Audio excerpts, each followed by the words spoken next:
नौकरी के चक्कर में बीवी को भूल गया मुजफ्फरपुर, उत्तर प्रदेश की सच्ची घटना। नमस्कार दोस्तों, मैं शिवा। अगर आप हमारे YouTube चैनल पर पहली बार आए हैं तो हमारे YouTube चैनल को सब्सक्राइब जरूर करें। चलिए वीडियो को शुरू करते हैं। मुजफ्फरपुर की सबा फिरदौस अपने जीजा के भाई मुमताज अहमद को 16 साल की उम्र में दिल दे बैठी थी। न चाहते हुए भी फैमिली वालों को दोनों की शादी करने के लिए मजबूर होना पड़ा। शादी के कई साल बाद फिरदौस ने गूगल सर्च कर पंचायत ऑफिसर पति मुमताज की हत्या की फुलप्रूफ प्लानिंग कर मौत के घाट उतार दिया। जिस मुमताज से शादी करने के लिए सबा फिरदौस ने फैमिली वालों से बगावत की, आखिर उसे चाकू से क्यों गोद डाला। घटना 7 जुलाई 2025 की है। वक्त था सुबह के कोई 4 बजे का। बिजली गुल हो जाने के बाद बिहार के जिला मुजफ्फरपुर के गांव माड़ीपुर की रहने वाली सबा फिरदौस की आंखें खुलीं तो उसने अपने पति के कमरे में जाकर देखा। पति को देखते ही उसकी जोरदार चीख निकल गई। उसका पति मुमताज अहमद औंधे मुंह फर्श पर पड़ा हुआ था। उसके आसपास का फर्श खून से लाल था। उसका सारा कमरा अस्तव्यस्त था। कहीं पर कपड़े पड़े हुए थे तो कहीं पर कुछ और सामान। कमरे का हाल देखकर वह बदहवास सी होकर जोर जोर से चीखने लगी, बचाओ बचाओ, किसी ने मेरे पति का खून कर दिया। सुबह सुबह सबा फिरदौस के रोने चीखने की आवाज सुनकर पड़ोसी भी इकट्ठा हो गए थे। घर में शोर शराबे की आवाज सुनकर उसके तीनों बच्चे भी उठकर अपने अब्बू को देखकर रोने लगे थे। पति के कमरे की हालत देखते ही सबा ने रोते हुए ही पति के बड़े भाई मुश्ताक अहमद को फोन कर सूचना दी। सूचना पाते ही मुश्ताक मुमताज के घर पहुंचा।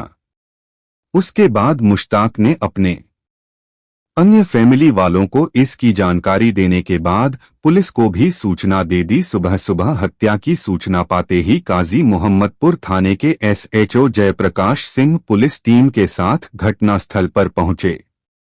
मुमताज अपने कमरे में पेट के बल पड़ा हुआ था। उसका शरीर पूरी तरह से लहूलुहान था। इस घटना की जानकारी जुटाने के बाद SHO ने इस मामले की सूचना मुजफ्फरपुर जिले के SP city Kota Kiran Kumar, DSP town सीमा देवी को भी दे दी थी। पुलिस ने घटनास्थल का बारीकी से निरीक्षण किया। जांच पड़ताल के दौरान पता चला कि हत्यारे पड़ोसी की छत के सहारे मकान के फर्स्ट फ्लोर के दरवाजे की जाली और ताला काटकर कमरे में अंदर घुसे और फिर लूटमार करने के बाद मुमताज की हत्या कर फरार हो गए थे। मौके पर पहुंची SP सिटी कोटा किरण ने तुरंत ही FSL की टीम को जांच के लिए बुला लिया था। FSL की टीम के 5 वैज्ञानिकों ने करीब 2 घंटे तक कमरे व फर्स्ट फ्लोर पर कटी जाली और ताले से साक्ष्य जुटाए। साथ ही टीम ने मृतक के बेड पर पड़े चाकू पर लगे ब्लड के सैंपल और फिंगरप्रिंट भी लिए। घटनास्थल पर डॉग स्क्वाड को भी बुला लिया। इस दौरान खोजी कुत्ता कई बार मृतक के पास से होता हुआ उसकी पत्नी के पास भी जाकर रुका, लेकिन पुलिस का मुमताज की पत्नी पर हत्या का शक करने का सवाल ही नहीं उठता था, क्योंकि सबसे पहले उसकी हत्या के बाद सबा फिरदौस ही उसके पास पहुंची थी। फिर वैसे भी वह उसकी पत्नी थी। उसके बाद खोजी कुत्ता मृतक के कमरे से नीचे उतरकर बगल की गली से होता हुआ झाड़ी के रास्ते से रेलवे ट्रैक तक पहुंचा और वहीं पर रुक गया। मामला गंभीर था, इसीलिए पुलिस प्रशासन ने घटनास्थल से सभी साक्ष्य जुटाने के बाद जांच की कार्रवाई पूरी कर लाश पोस्टमार्टम के लिए भिजवा दी। उसी दौरान पुलिस को पता चला कि मृतक के पास 2 मोबाइल फोन थे, दोनों ही गायब थे। उसके घर ज्वेलरी और नकदी भी गायब थी। मृतक मुमताज के घर में CCTV कैमरे लगे हुए थे, लेकिन उनकी रिकॉर्डिंग DVR भी गायब थी। शायद अपराधी राज खुलने के डर से अपने साथ ही ले गए थे। इस दौरान मृतक की बीवी सबा फिरदौस का रो रो कर बुरा हाल था। इस दौरान वह कई बार बेहोश भी हो गई, जिसे बड़ी मुश्किल से संभाला गया था। सबा फिरदौस ने रोते रोते बताया कि पति कई महीनों से नौकरी को लेकर परेशान थे। वह अक्सर यही कहा करते थे कि उनकी नौकरी खतरे में है। नौकरी कभी भी उनके हाथों से जा सकती है। उसके अलावा मुमताज ने आसपास के कई लोगों को पैसा दे रखा था जो मिल नहीं पा रहा था।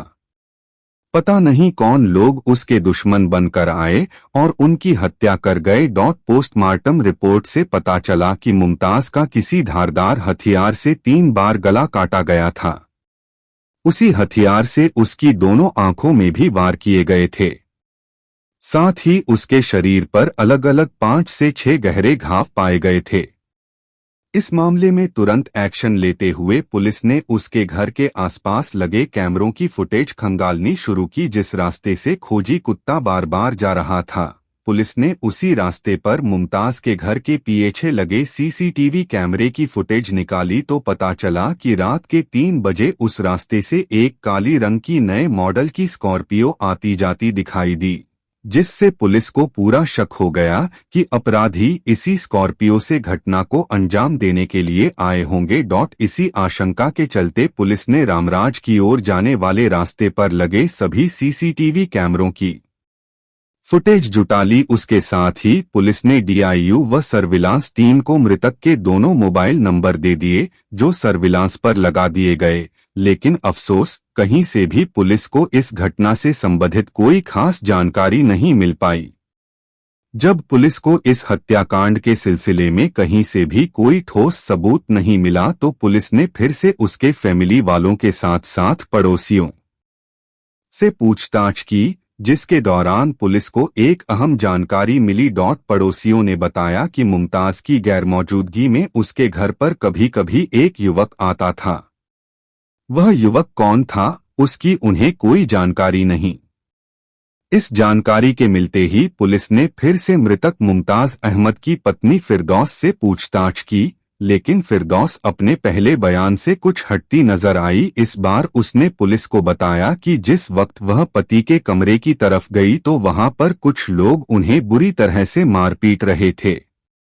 उसने उनका विरोध किया तो उन्होंने उसे चाकू दिखाकर अपने कब्जे में ले लिया। बाद में उसके सामने ही उन लोगों ने पति की चाकुओं से गोद कर हत्या कर दी। उसके बाद उन लोगों ने उससे ही अलमारी खुलवाकर उसमें रखा हुआ सारा सामान लूट लिया और फरार हो गए। हालांकि उसने अपने किसी खास व्यक्ति को बचाने के लिए यह बयान बदला था, लेकिन पुलिस की नजरों में वह बुरी तरह से फंस चुकी थी। उसके इस बयान से पुलिस पूरी तरह से समझ चुकी थी कि उसके पति की हत्या में उसी का हाथ था। इसके बाद भी पुलिस ने जल्दबाजी करना उचित नहीं समझा। उसके बाद डीएसपी ने स्वयं सबा फिरदौस को बुलाकर उससे पूछताछ की, लेकिन वह बार बार बदमाशों द्वारा उसके पति की हत्या करने वाली बात दोहराती रही। लेकिन पुलिस को उसके फैमिली वालों ने एक और जानकारी दी। उन्होंने बताया कि मुमताज के साथ उसका छोटा भाई भी रहता था, जिसको सबा फिरदौस ने एक दिन पहले ही अपनी रिश्तेदारी में भेज दिया था। उसके बाद उसने अपने देवर से कहा था कि वह रात में वहीं पर रुके। इस जानकारी के मिलते ही पुलिस ने इस बारे में उसके देवर से पूछा तो उसने पुलिस को बताया कि भाभी ने ही उसे यह कहकर भेजा था कि आज रात तुम वहीं पर रुक जाना। लेकिन पुलिस के लिए यह जानकारी भी अधूरी ही थी। फिर भी पुलिस का उस पर शक पूरी तरह से गहरा गया था। उसके बाद पुलिस ने उसके मोबाइल को जब्त कर लिया। सबा फिरदौस का मोबाइल अपने कब्जे में लेते ही पुलिस ने सबसे पहले उसके गूगल सर्च पर क्लिक किया। क्लिक करते ही उसकी सारी जानकारी सामने आ गई। कुछ दिन पहले ही सबा फिरदौस ने गूगल पर सर्च किया था कि हत्या कैसे करनी चाहिए। उससे सब कुछ साफ हो गया था कि सबा फिरदौस ने अपने पति को मौत की नींद सुलाने का तरीका गूगल पर ही सर्च किया था। जब पुलिस ने सबा फिरदौस के खिलाफ कई सबूत जुटा लिए तो उससे सख्ती से पूछताछ की। पुलिस की सख्ती के आगे सबा फिरदौस ज्यादा वक्त तक टिक न सकी। फिर उसने पुलिस को सब कुछ साफ साफ बता दिया था। पुलिस पूछताछ में सबा फिरदौस ने बताया कि उसने पढ़ लिख कर जीवन में अफसर बनने का सपना देखा था। उसने मुमताज अहमद से इसीलिए निकाह किया था कि उसके साथ शादी करने के बाद उसके सारे सपने पूरे हो जाएंगे। लेकिन शादी के बाद पता चला कि मुमताज का किसी दूसरी महिला के साथ अफेयर चल रहा है। मुमताज शादी के बाद उससे पहले जैसा प्यार भी नहीं करता था। उसे डर था कि कहीं मुमताज उस महिला के चक्कर में आकर उसकी हत्या न कर डाले।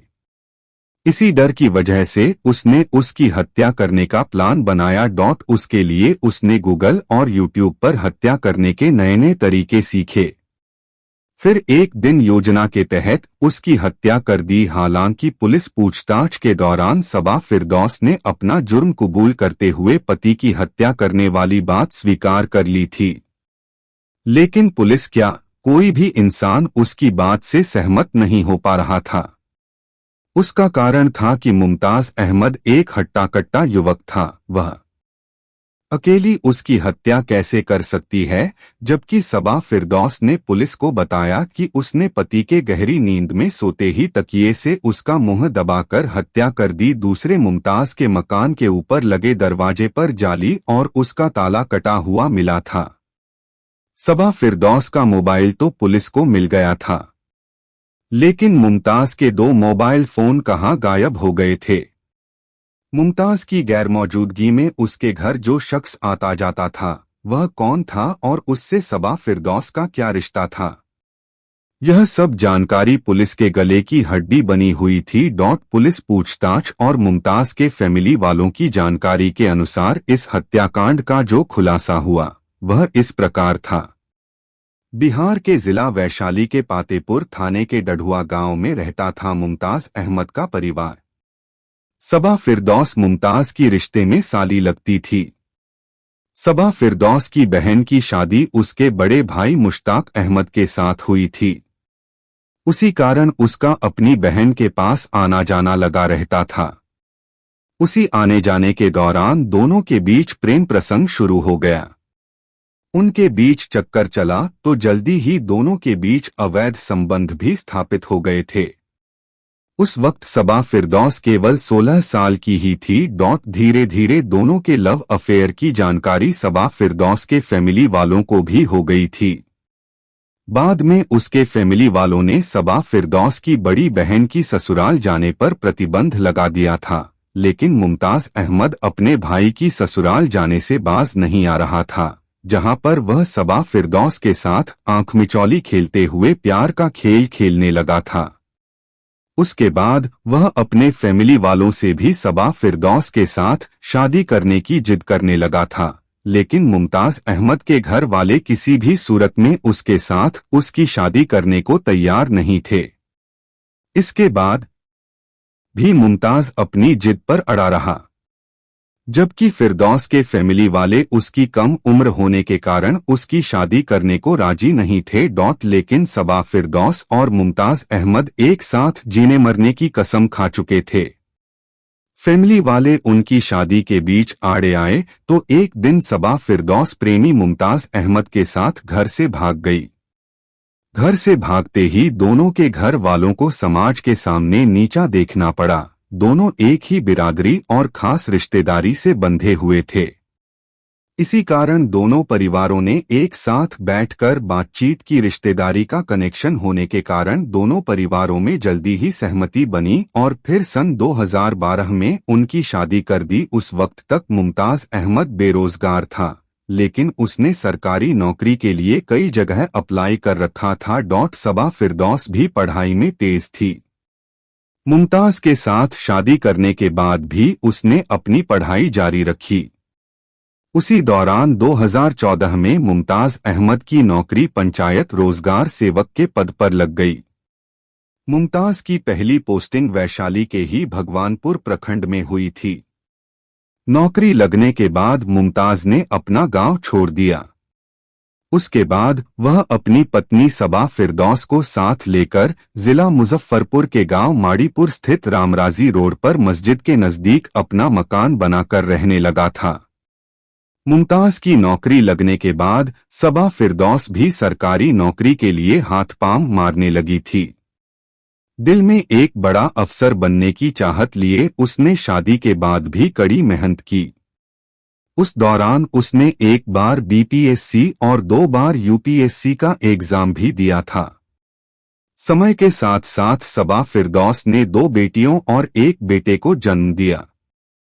हालांकि उसकी गृहस्थी ठीक ठाक चल रही थी, लेकिन उसके अंदर एक अफसर बनने का जज्बा अभी भी हार मानने को तैयार न था। शादी के कई साल बाद तक दोनों के बीच सब कुछ ठीक प्रकार चलता रहा, लेकिन 2022 आते आते उनके संबंधों में खटास पैदा होने लगी थी। उसका मुख्य कारण था मुमताज की व्यस्तता। मुमताज अहमद करीब 2.5 साल से वैशाली जिले के भगवानपुर प्रखंड में पंचायत रोजगार सेवक के पद पर कार्यरत था। उसके बाद मुमताज को रतनपुरा और असोई पंचायत में पंचायत रोजगार का सेवक बनाया गया था, जिसके कारण उसका घर से ही पंचायत और प्रखंड में आना जाना लगा रहता था। काम अधिक होने के कारण वह अपनी बीवी और बच्चों को भी ठीक से टाइम नहीं दे पाता था। यही कारण रहा कि सबा फिरदौस को मुमताज पर किसी अन्य महिला के साथ संबंध होने का शक पैदा हो गया था। उसी शक के चलते दोनों के बीच मनमुटाव पैदा हो गया। दोनों के बीच शक ही दरार ने उनके रिश्तों में कड़वाहट घोल दी थी। सबा फिरदौस को पूरा विश्वास था कि पति का वैशाली के भगवानपुर प्रखंड में काम करने वाली एक महिला के साथ अवैध संबंध हैं।